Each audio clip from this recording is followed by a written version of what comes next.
بسم اللہ الرحمن الرحیم۔ اتوار کی خصوصی سوال و جواب کی نشست میں آپ کا استقبال، آپ کا خیر مقدم ہے۔ السلام علیکم ورحمۃ اللہ وبرکاتہ۔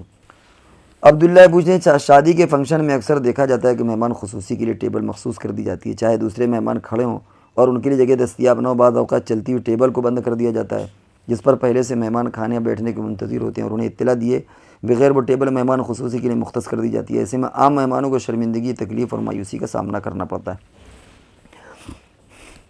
ایسا محسوس ہوتا ہے کہ آپ کو بھی یہ زخم جھیلنا پڑا ہے۔ دیکھیے، اگر مہمانوں کے لیے، خاص مہمانوں کے لیے کوئی جگہ مختص کر دی جاتی ہے، منع نہیں ہے۔ حدیث میں آتا ہے کہ انزلوا الناس علی منازلہم، لوگوں کو ان کے درجے کے اعتبار سے رکھو۔ دیکھیں، مہمان ہونے میں سب برابر ہیں، اس میں کوئی شبہ نہیں، لیکن ان میں بھی فرق مراتب ہوتا ہے۔ بہت مرتبہ ایسا ہوتا ہے کہ شہر کے معزز شخصیات یا بزرگان دین آئے تو لوگ ان کے لیے الگ سے انتظام کر دیتے ہیں۔ ایسا بھی آتا ہے کہ لوگ اٹھ جاتے ہیں، خود بخود لوگ اٹھ جاتے ہیں کہ آئیے حضرت تشریف لے آئیے۔ ایسا بھی ہوتا ہے کہ کچھ اپنے بے تکلف لوگوں کو کہہ دیا جاتا ہے کہ بھائی ان کو حضرت یا امام صاحب ہیں یا ہمارے یہاں کے عالم صاحب ہیں یا محتمم صاحب ہیں یا جو بھی مدرسے کے، ان کو جگہ دیجیے، اور لوگ خوشی خوشی اٹھ جاتے ہیں اور بعض لوگوں کے ٹھڈی پر ہاتھ ڈال کے خوشامد کر لی جاتی ہے کہ بھائی آپ بعد میں کھا لیجیے گا۔ تو ہم سمجھتے ہیں کہ اس میں کوئی حرج نہیں ہے۔ ہر آدمی کی ایک اپنی حیثیت ہوتی ہے۔ اسی طریقے سے مہمان ہونے میں سب برابر ہیں، لیکن ظاہر ہے کہ ایک آپ کے گھر کا اپنا سگا ہے، ایک وہ ہے جو بارات میں آیا، جس کو بھی بارات کہتے ہیں، جو لڑکی کی بارات میں یا لڑکے کے ساتھ آیا ہے۔ ان دونوں میں بھی آپ کو فرق کرنا پڑے گا۔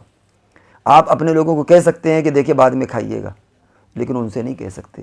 یہ سب چیزیں بہت آسان ہے سمجھنا، معاشرے کے اعتبار سے ان چیزوں کا سمجھنا بہت آسان ہے کہ کبھی کبھی مہمانوں کی اہمیت ہوتی ہے۔ وہ سیاسی بھی ہو سکتے ہیں، رہنمائی یعنی مذہبی رہنما بھی ہو سکتے ہیں، سیاسی رہنما بھی ہو سکتے ہیں۔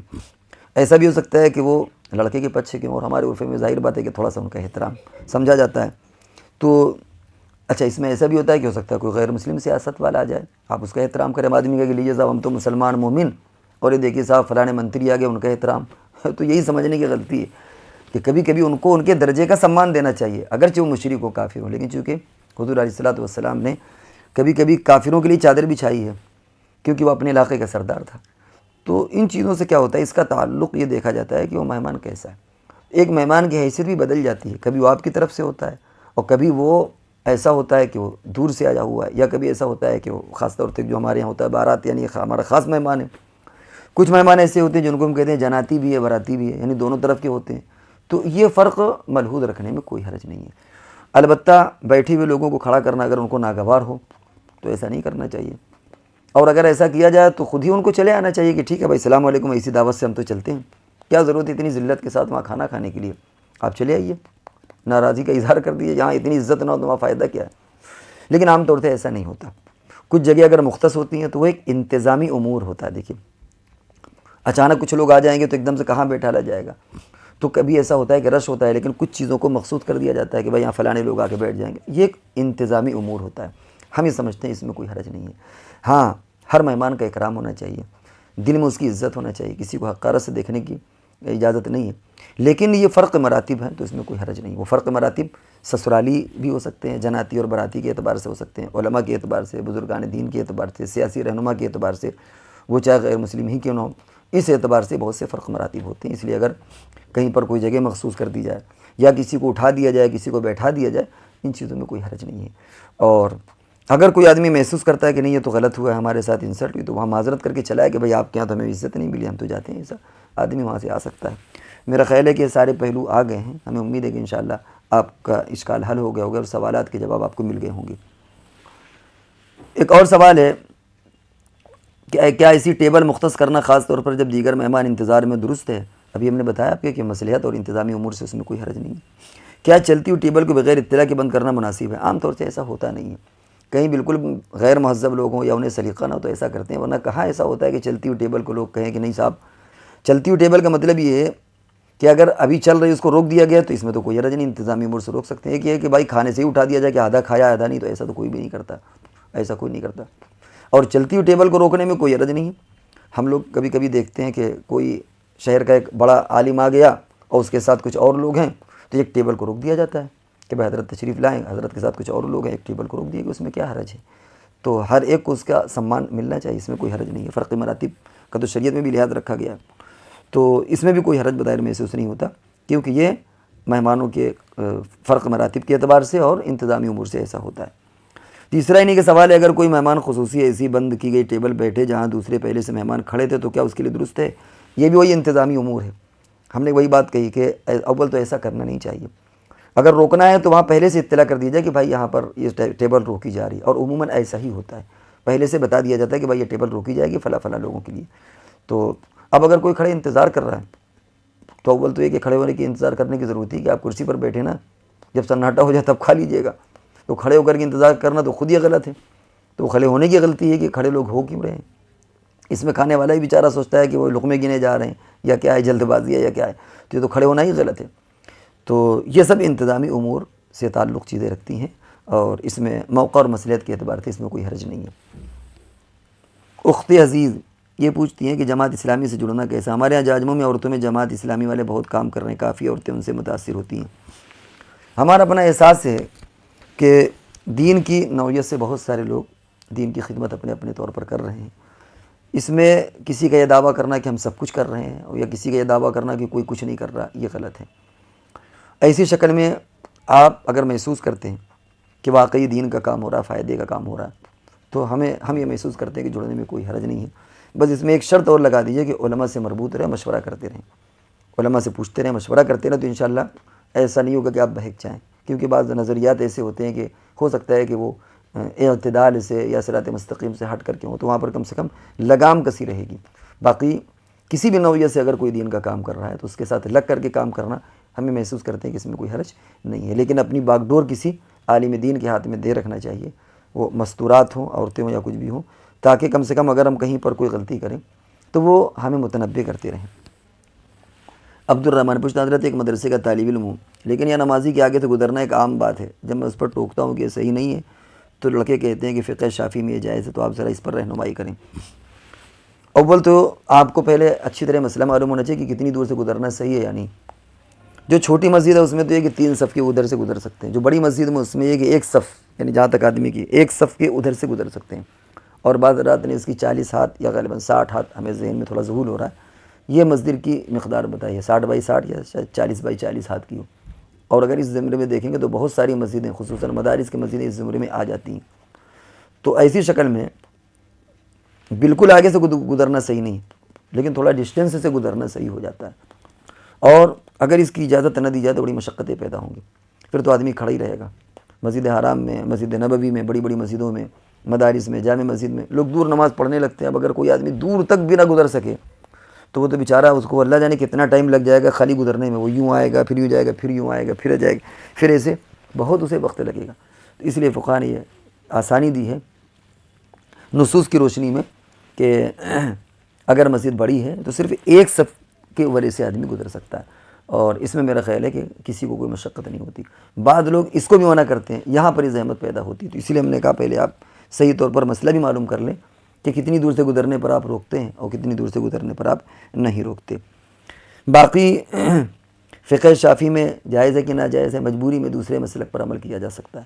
اب وہاں ایسی مجبوری ہے یا نہیں، ظاہر بات ہے کہ جب مدرسہ ہے تو آپ نے فرمایا کہ مدرسہ ہے تو وہاں علماء بھی ہوں گے، ان علماء سے براہ راست آپ مسئلہ معلوم کر لیں کہ بھائی کیا ہم اس موقع پر فقہ شافعی پر عمل کر سکتے ہیں یا نہیں، انشاءاللہ آپ کو جواب مل جائے گا۔ عبد المالک یہ پوچھنا تھا کہ اگر شادی میں باپ کی دعوت ہو تو بیٹا جا سکتا ہے یا نہیں جا سکتا؟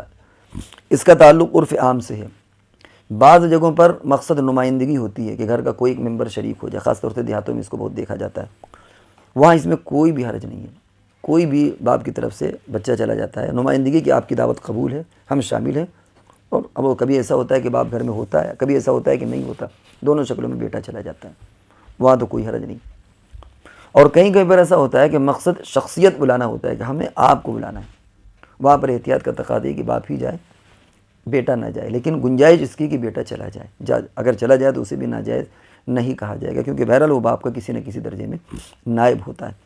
ہاں اتنا ضرور ہے کہ جانے کے بعد ہو سکتا ہے کوئی اسے پہچان نہ پائے، کوئی پوچھ لے کہ بیٹا آپ کون ہیں، تو یہ دقت آئے گی۔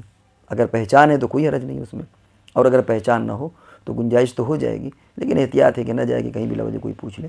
تو چونکہ باپ کی جگہ پر ہمارے عرف میں کہیں ہو نہ ہو ہم نہیں جانتے، لیکن ہمارے عرف میں باپ کی جگہ پر بیٹے کے جانے کا باقاعدہ عرف اور رواج ہے، تو اس لیے اس میں کوئی حرج نہیں۔ ایک اور صاحب سوال کرتے ہیں کانپور میں جو جلسے وغیرہ ہوتے ہیں، جیسے بھی اس مہینے ہوا تھا پھر دسمبر میں ہو رہا تو اس کے کیا فوائد ہیں؟ آپ لوگوں کے سامنے آتے ہیں۔ بھائی یہ تو ان سے پوچھیں جو جلسے کرتے ہیں، ہم زیادہ جلسے میں دلچسپی نہیں رکھتے، تو اس لیے یہ آپ ان لوگوں سے پوچھیں کہ ان جلسوں سے کیا فائدہ ہے، اور ایک کے بعد دیگر کرنے میں اور تقابلی اور اس سب کرنے میں کیا فائدہ ہے۔ اس کا تعلق مسئلے سے نہیں، اس کا تعلق ہے کہ آپ ان لوگوں سے جا کے پوچھیں کہ وہ کیا کہتے ہیں، ہمیں بہت زیادہ مناسبت نہیں جلسوں سے۔ بنت عبدل حیدرآباد پوچھتی ہیں، میں 3 دن پہلے ہاسٹل میں رہنے آئی تھی، تب میرے روم کے سینئرز مجھے کمرے کے اندر چپل پہننے سے منع کر دیا تھا تاکہ کمرہ پاک صاف رہے نماز پڑھنے کے لیے، پر کمرے کے اندر ایک ہندو سینئر بھی ہیں جو کپڑے دھونے اور نہانے والی بالٹی جو ناپاک زمین پر رکھی جاتی ہے اس کمرے کے اندر یعنی رکھتی تھی، تو اسے وہی ناپاک پانی چھو جاتا تھا، ٹپک جاتا تھا، اور جب میں وضو بنا کر آتی تھی تو گیلے پاؤں زمین پر چلتی۔ اب حضرت میں ہاسٹل کے روم میں دوسری صاف چپل پہنتی ہوں اور روم کے باہر دوسری چپلیں ہیں، تو سوال یہ ہے کہ جو نمازیں پڑھ چکے اس طرح ان کا کیا ہوگا؟ پوچھنا یہ ہے کہ اب تو خیر اندر کمرے کی کہہ رہی ہیں الگ ہم چپل پہن رہے ہیں لیکن جو نمازیں ہم اس طرح پڑھ چکے کہ شاید اس خاتون نے کوئی بالٹی رکھی ہو اور وہ ناپاک ہو، پھر ہم نے وہاں پر قدم رکھا تو ہمارا قدم ناپاک ہو گیا تو پھر نماز نہیں ہوئی، یہ بہت دور کی کوڑی ہے، اتنا سب چکر میں نہیں پڑھنا چاہیے۔ جب تک یقین سے نہ معلوم ہو جائے کہ یہاں پر ناپاکی ہے، اور یقین سے نہ معلوم ہو جائے کہ اس ناپاکی پر ہمارا پیر پڑا ہے، وہ بھی گیلا پیر پڑا، اس ناپاکی کا اثر ہمارے پیر پر آیا ہے، تب تک نماز میں کوئی حرج نہیں ہے۔ اس لیے سب شیطان کے وسوسے ہیں۔ عام طور سے جو بالٹیاں باتھ روم میں رکھی رہتی ہیں آپ نے کیسے سمجھ لیا کہ وہ ناپاک ہیں؟ بھی آدمی نہاتا ہے، نہانے کے ساتھ جب چھینٹیں ہوتی ہیں، پانی بہتا ہے، تو جہاں ساری چیزیں پاک ہوتی ہیں بالٹی بھی پاک ہو جاتی ہے، ٹھیک ہے؟ تو اب جب بالٹی لائی جائے گی تو یہ آپ نے کیسے حکم لگا دیا؟ ایسا لگتا ہے کہ کچھ ایسے صفائی، کبھی کبھی زیادہ صفائی ستھرائی بھی وبال جان بن جاتی ہے، تو وہ جراثیم تو کہیں نہیں ہے، دیکھنا پڑے گا۔ تو ذہن میں کیسے ہے کہ بالٹی ناپاک ہے؟ بھائی مسلمان ہو یا ہندو، اس سے کیا لینا دینا؟ آدمی جب نہاتا ہے باتھ روم میں تو عام طور سے صفائی کا مزاج تو ہر ایک کے اندر ہوتا ہے، تو جو بالٹی آئی تو آپ نے کیسے محسوس کر لیا کہ ناپاک ہے؟ پھر اگر وہ ناپاک تھی، کہیں ٹپکا پانی، تو یہ کیسے محسوس ہو گیا کہ وہ میرا پیر اسی جگہ پر پڑا ہے جہاں پر ناپاکی ٹپکی تھی؟ یہ سب احتمالات ہیں، شکوک و شبہات ہیں، ان پر شریعت کوئی حکم نہیں لگاتی، تو یقین پر لگا دیں۔ پہلے تو یہ معلوم ہو کہ بالٹی ناپاک تھی، بالٹی کا جو پانی ٹپکا ہے وہ ناپاک تھا، اس ناپاک جگہ پر میرا پیر پڑا، وہ گیلا پیر پڑا، وہ عکس آیا اس کا۔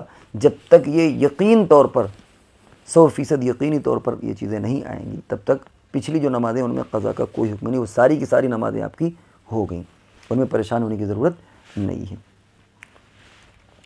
ایک اور سوال حضرت، اگر کوئی کپڑا بہت ڈھیلا ہو اور اس کپڑے میں بہت چھوٹا سا سوراخ ہو جو جس میں سے اگر کپڑے کو سٹا کر دیکھا جائے تو وہ تھوڑا سا یعنی دیکھ سکیں، تو کیا ایسے کپڑے پر نماز ہو جائے گی؟ اصل مسئلہ کھلنا ہے، کھلا ہے کہ نہیں۔ مثال کے طور پر کپڑے میں بہت ساری سلوٹیں بنی ہوئی ہیں، جیسے کوئی عورت بہت ایسی شلوار پہنے ہوئی جس میں بہت ساری سلوٹیں ہیں، بہت زیادہ گھیر تھا، اس کو چھوٹی چن ڈالی گئی، تو اب وہ چن کے اندر سلوٹ کے اندر پھٹا ہوا ہے کہیں پر، آپ اگر اسے پھاڑ کے دیکھیں گے، مثال کے طور پر ہم یہ رومال آپ کو بنا کے دکھائیں تو دیکھا جائے گا کہ نماز پڑھتے وقت وہ کھلا یا نہیں کھلا۔ یہ جیسے یہ دیکھیں، یہ ہم نے کئی سلوٹیں بنائی، ایک یہ ہے، ایک یہ، ٹھیک ہے سلوٹ۔